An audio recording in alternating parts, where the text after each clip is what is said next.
Well, it's an interesting question because the whole dynamic, the threat and risk environment globally has changed at the moment. So when we talk with our customers in the industry, the conversation has changed. The fundamental element of business risk that's been faced by our customers at the moment is fundamentally around return on investment to shareholders and productivity. So everything we do at G4S has to be geared towards productivity and thinking about how we can work in better with our particular customers in the marketplace. So it does vary by frontier market, emerging market, developed market, but some of the risk and threat environments have moved primarily towards community relations, social unrest and illegal mining. Those are the three common risk areas that our customers are dealing with at the moment that we're being asked more on a daily basis to help and support them with.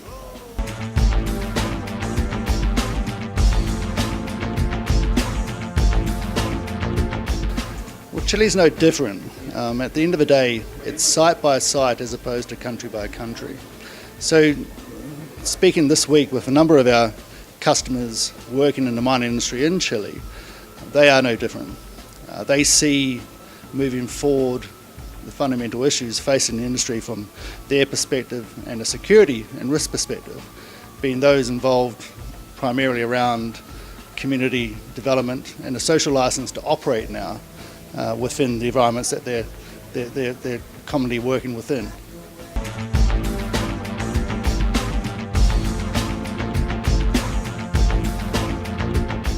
We've done a piece of work recently with a very large precious metal mining company in Africa, and it was very complex. We called it a transformational security program. So we stripped back and started from scratch. We took what was currently being done on these sites in Africa, on their sites in particular, and challenged the status quo. We looked at some key elements and pillars of success.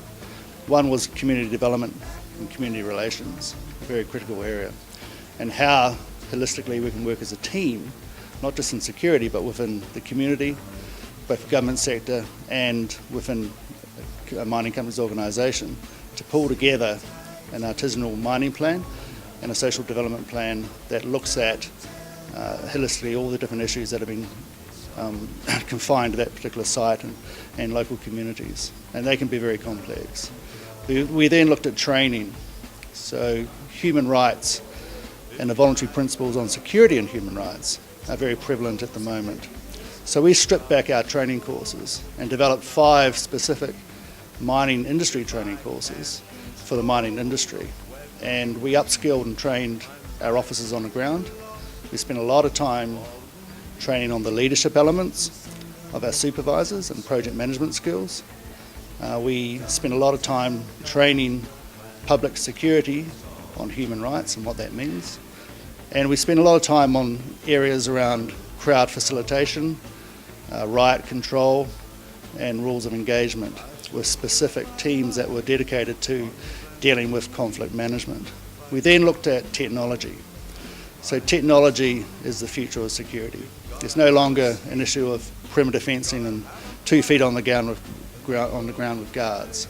So there's a lot of technology that we've been looking at around the world, particularly in Africa, that we're bringing here to South America and to Chile, that we think will change the game.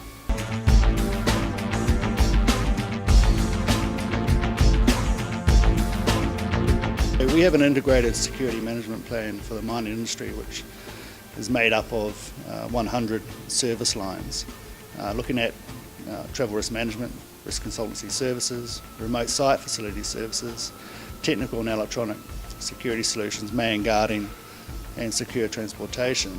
Within those service lines we have some best-in-class individuals and teams that are continually developing and scouring the market for what is best for our mining industry customers. And when it comes to I guess best practice, enterprise risk management is a term that you'll hear a lot more moving forward into the future. As I mentioned earlier, it's a holistic approach to security. It doesn't just sit within the realm of the security department. It involves finance, your community development teams. It involves everyone from top executive down in an organisation out into the community, where they all come together looking at different aspects. And on the technology side, just as a small example, we are no longer looking at perimeter fencing covering the entire concession. We're pulling strategically back the way we protect key and core assets to very small focused areas, and using technology as opposed to man guarding to protect those critical areas. And then we're putting technology out into the field. Could be drones, could be fibre optic cable, could be radar technology, balloon technology. There's a lot of innovative things that we're trying and seem to be working well out there in the field that allow us to detect issues. And not every site has issues right around their perimeter. So with the right intelligence, the right early detection, the right historical data to look at a site, we're able to predict behaviour, we're able to look where threats are coming from, analyse those threats with our customers, and also with, in some cases, community leaders, government security officials, and pinpoint and react to those specific areas of interest.